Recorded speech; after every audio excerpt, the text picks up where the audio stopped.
It's about 5 a.m. and I'm just waking up at outside of Desperado Harley-Davidson, getting an early start and about to cross the border. Well, I'm at the border. I just crossed, but it is foggy as all get out here, so it looks like I'm gonna be stuck here for a little while and wait for some of this fog to burn up. Don't really want to be driving through Reynosa in dense fog like this.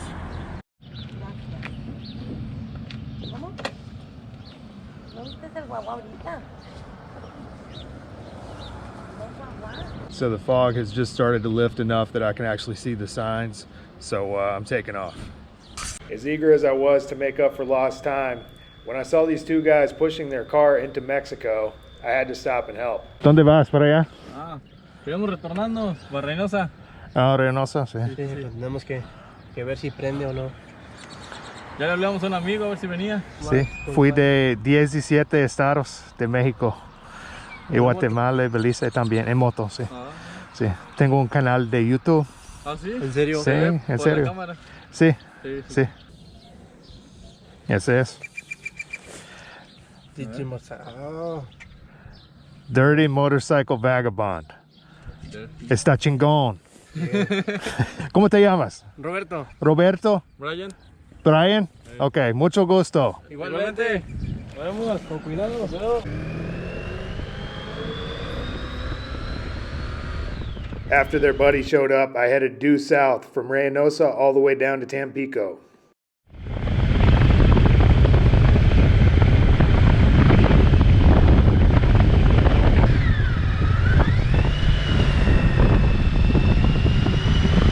This is something you never see in the United States. These are carnitas, which are large portions of pork that are chopped up and stewed every day. And you just don't see them in the US, but they're absolutely fantastic. Okay, so this is the giant pot. So diario, tu cocinas diario? Diario. So they make the carnitas cada día, ¿verdad? Debajo es fuego? Fuego? Okay. So it starts a fire underneath there and gets it in. ¿Por cuánto tiempo necesitan cocinar? 4 horas. 4 horas? Okay. Despertarse muy temprano cada día para cocinar? Así es. Okay, so he wakes up, yeah. He said it's like that. He wakes up really early every morning and cooks the carnitas. It's the pierna, or the calf of the pig. Okay, so the thing about these carnitas, you would never find them equally as good in the United States. First of all, just the natural way that the pigs are raised, the way that the meat is stewed together, it just makes it absolutely superb. It's a little gamey, you know, you can taste a little bit of barnyard in there from, you know, they probably boil it with a lot of organ meat and stuff like that, heart, lungs, whatever, but absolutely delicious.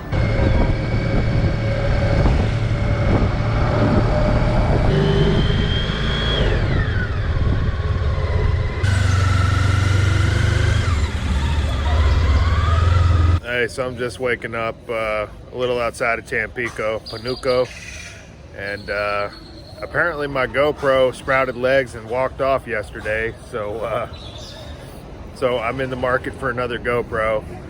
Hopefully I can find something here, but it's kind of sounding like I'm gonna have to go to Tampico, which is about an hour out of the way, so go there and look for another GoPro and hopefully find one. As soon as I got back to my hotel, I took a look at my bedroll, and lo and behold, there was my GoPro. For the next leg, I took nothing but back roads heading into the mountainous state of Hidalgo, inching ever closer to the mystical city of Oaxaca.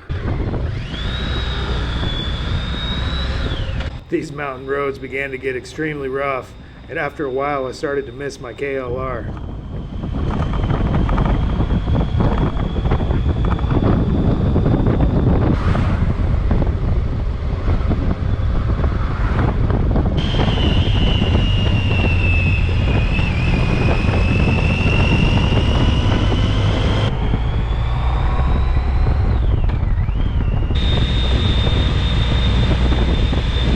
So I'm way out in the mountains of Hidalgo right now. Yeah, this is back to the Mexico that I knew from a couple of years ago. A lot of the roads have been pretty rough. You know, sometimes they get pretty choppy.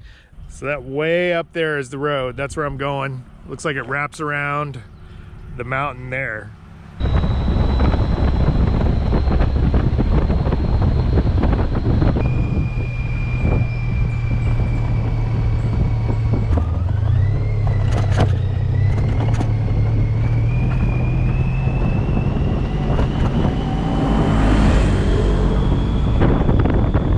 There's a shrine of the Virgin right here. This is cool. There's a little mountain stream pouring out of the mountain right there. All these flags. This area must have some significance to some of the people that inhabit it. Inside the shrine, I can see there's a lot of candles lit up. I am way, way, way up there in altitude.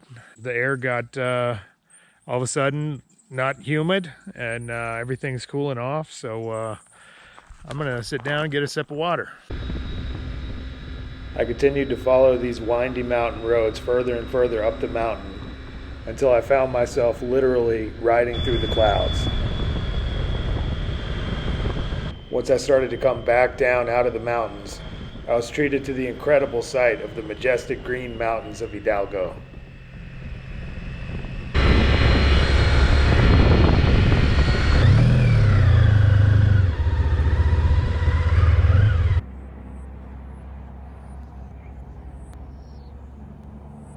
The closer I got to Oaxaca, things started to get very strange. This is interesting. Reminds me of some kind of an MC Escher painting. Wow.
Very cool trees. I don't even know what these are, but they are cool.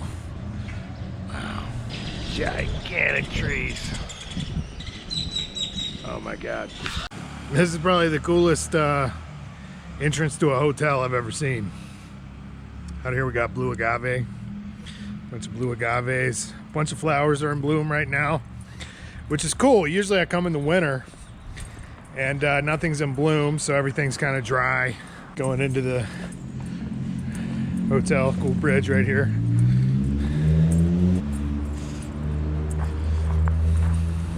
The gnomes are alive and well out here. You know, they take them very seriously. Duendes. There's another one. They've got kind of an interesting history where the people apparently believe in these. I don't know if they really believe in them or not, but you know, there's a lot of fun sort of folk stories about them. And they've each got a different personality and stuff like that, but you know, you see them everywhere. Here's another one. This is the first time I'm seeing this. This is basically don't touch the fruit. They care about their fruit. Well, you know, it's probably sort of their livelihood. Well, not probably, but it is sort of their livelihood. Typically this area is kind of a vacation spot for people from Mexico City, but right now it's super tranquil, super chill. Got a crazy good deal. It's a Monday. Yeah, they got some fruit, which unfortunately I can't touch. It's nice and cool now. It's like 72, perfect temperature. There's a, okay, of course there's a peacock. I don't know why I'm surprised to see that. This really is like stepping into another world. I mean, you see stuff like that, like a peacock in the yard, things that we never see in the United States that you see all the time in Mexico. Although this is my first time seeing a peacock.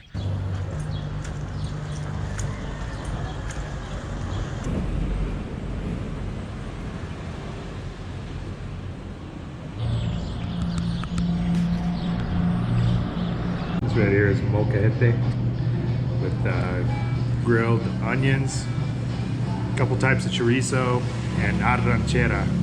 So she just brought out a whole bunch of more stuff. We got homemade tortillas, hand pressed. Gave me a piece of chicharron. There's the, oh my God, arranchera, dos tipos de chorizo. I know I say it a lot, but this is seriously one of the best things I've eaten in Mexico. The arranchera es como mantequilla, es tan suave. It's melts in your mouth like butter. The two different types of chorizo just complement each other perfectly. And then with the queso fresco, the chicharron, handmade tortillas, just absolutely fantastic. This is one interesting place. Very cool. There's my peacock up there, peacocking away. This peacock is just sitting outside of my room. Doesn't seem to be really too afraid of people. What it likes to do at night is sit up there and make crowing sounds all night long. I guess he's got his display on now. Ooh, mating dance. I'm gonna get out of here just in case he perceives me as a threat. So I'm sitting outside of a cafe. I came here yesterday for a cup of coffee, and just out of curiosity, I was just kind of looking at the menu. I was like, oh, so you guys do desayunos? They're like, sí, es posible. They said, look, we don't usually make eggs, but for you, we're willing to make an exception. If you come here at 10:30, we'll have your huevos, and we'll make them for you. We'll make them special for you. My huevos and frijoles, which I've already dived into. Fresh bolillo, pickled peppers, carrots. From Oaxaca de Ocampo, I headed to Santa Maria Regla, a town famous for some incredible geologic rock formations. At the Basaltic Prisms in Santa Maria Regla, and this is without a doubt one of the most insane things I have ever seen.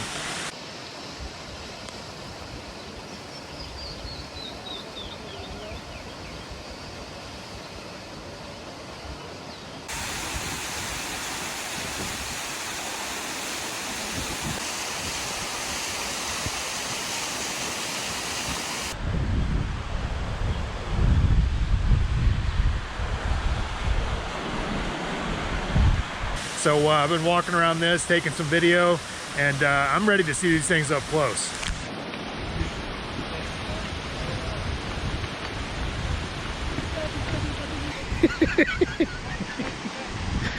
I like how the cables underneath are kind of dangling off there. These things are no less impressive when you actually get right on them.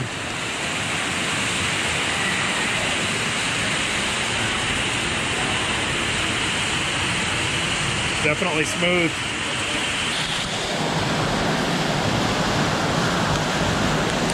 Right behind me are some of the coolest rock formations on the planet. And so these are formed from natural basalt that's kind of crystallized to form these interesting column-like rock formations that are almost kind of like crystals. This place is absolutely breathtaking. I've walked across that crazy hanging bridge right behind me, all kinds of cables hanging down underneath, so it's, you know, it felt structurally sound, but I don't know. But anyway, I'm just having a blast out here. This place is absolutely beautiful.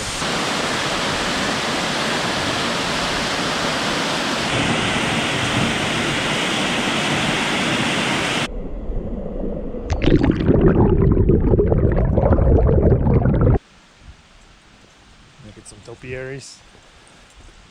I've seen a lot of these around here. Looks like he's doing a plane right there.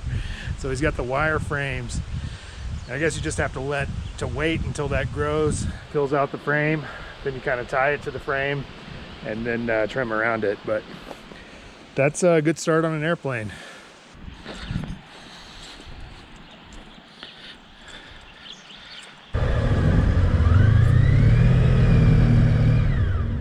Man, those basaltic prisms were something else. After I left Oaxaca de Ocampo, I continued my journey towards Oaxaca, stopping first in Puebla City, where I would meet up with some friends that I'd just made on a Motorcycle Mexico page.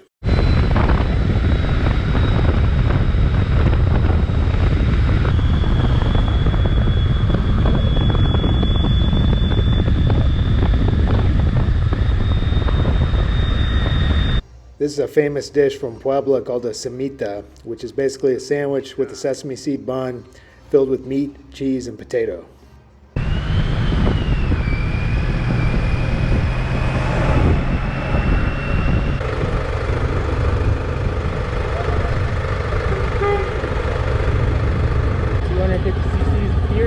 Fury. No rear brakes, spongy front brakes.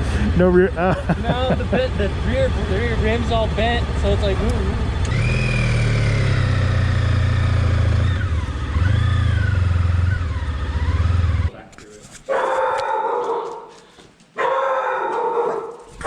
That's Betty. She's afraid of anything different. What's funny is she's the really like loving of the two. Her sister will come up to you right away and be nice, but she is so barking. But it's kind of sad because on a clear day you can see the mountains all the way. Yeah. And there's a huge mountain to the right. There's a Popo, which is a huge volcano, and then Ixtapetl. I don't know how to say it. Okay. The mountain range between Puebla and Mexico City. You can see all of it, but it's a little foggy today. So. Okay, so these are my digs tonight. That is a gigantic bed on pallets. And there's Jacob's motorcycle, his wife's motorcycle, my motorcycle. We've got a gate and another gate, obviously, to get in. Very cool. This is nicer than most of the hotels I've stayed in. Is this a veranda? This? Yeah. Or just a skylight? A roof window. Well, it's one of the things I like about the Mexican houses, the nice ones, is they bring the light in, and that way you can have plants in the middle of the house, you know? Yeah, they definitely use plants a lot. Like this, where you just got these potted right into your... No, actually, whatever this is. It's not, it's all dirt. That whole thing's dirt. Yeah. Wow. I think that this walkway is concrete. I just discovered that, but... So you guys have been here in Puebla for what, 2 years? 3 years? Yeah. Okay. Yes. This is Imagine getting your tools interesting. It was only after I'd walked through the threshold of his house that Jacob revealed his profession as a highly sought-after artisanal straight razor manufacturer and offered to take me upstairs and show me his shop. What kind of wood is this? That is actually from northern Michigan. My brother is a lumberjack, my brother-in-law, and that's ironwood burl. No kidding. Yeah. You made this one, I'm guessing? Yes. It's got a good weight to it. There won't be one in here. I didn't make that, I don't believe. Why would there be? I think this is probably more representative of what my typical style is. Wow. This is a purple heart wood, otherwise known as amaranth wood. 01 steel, which is a tool steel. I believe it's probably the same thing my grinder's made out of. And it's been acid etched along this spine and then polished, obviously. And brass. That's not gold, it's actual brass. Really? Yeah. All right, this is my bread and butter. It's the Fear 454, which is probably the most hardcore name for a grinder. Is it really? Like it's you know the 454, the big block isn't a Chevy, right? Right. Big block Chevy. So it's not even like, it's a really simple machine. It's two pieces of steel. They're laser cut out then they're put together, and I think the only welding is down here. One of those. Jeez. I have different size wheels that I can put in. This is a 4-inch wheel. Because it'll look like I have these made by a blacksmith in the US because I don't have the stuff to do it. So this is Damascus steel. Gorgeous. Or pattern welded steel, I should say. Someone will correct me on the internet if I say Damascus steel and it's not from Damascus. Right. Once you acid etch them, one of them has a slightly softer than the other one, and it etches faster. Okay. So you get that really interesting pattern. Right. Damascus steel, until you etch it with acid, doesn't look much different than that. Wow.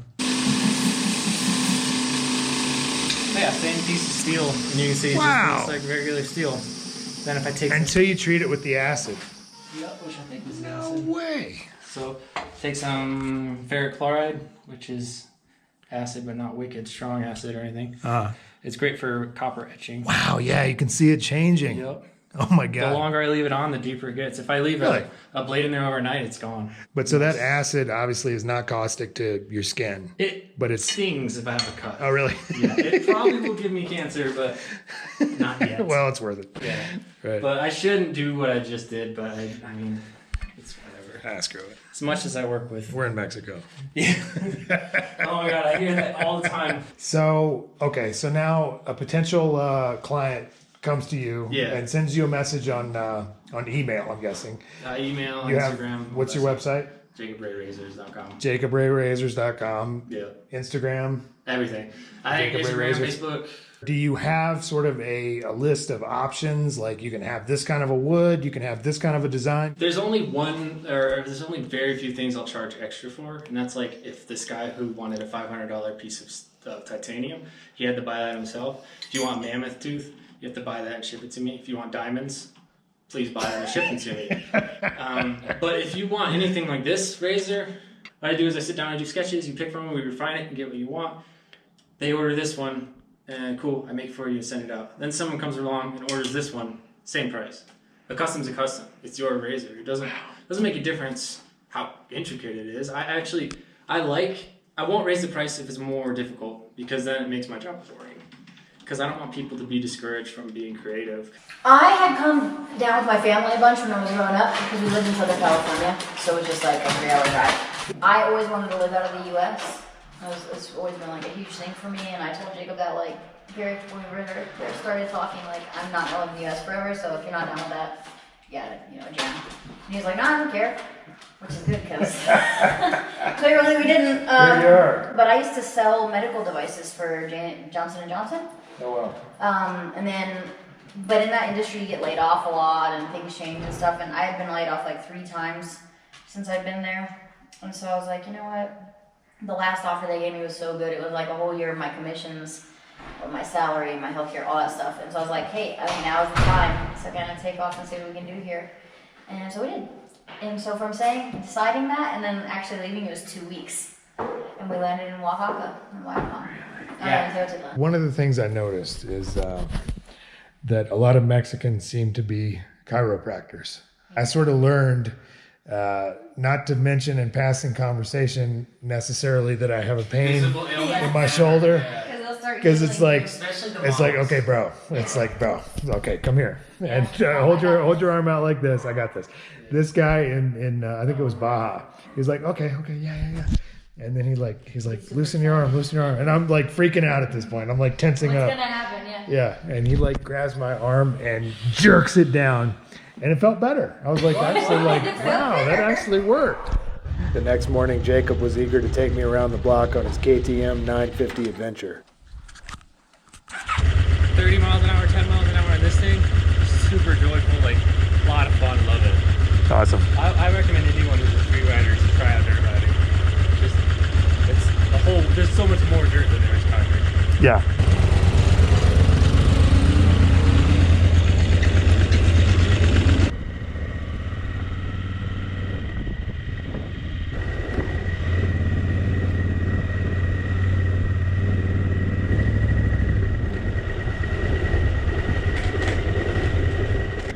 The KTM rode like a dream, and I can definitely see why so many round-the-world travelers choose this bike.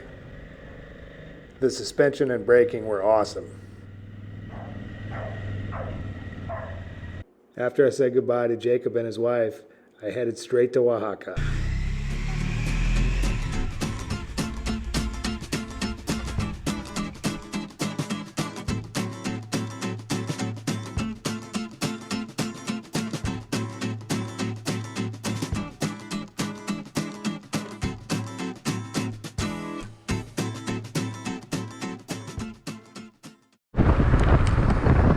After a week-long Mexican odyssey spanning 5 states, I had finally made it to Oaxaca. The sights, sounds, and memories that I made during this journey will stay with me for a long time.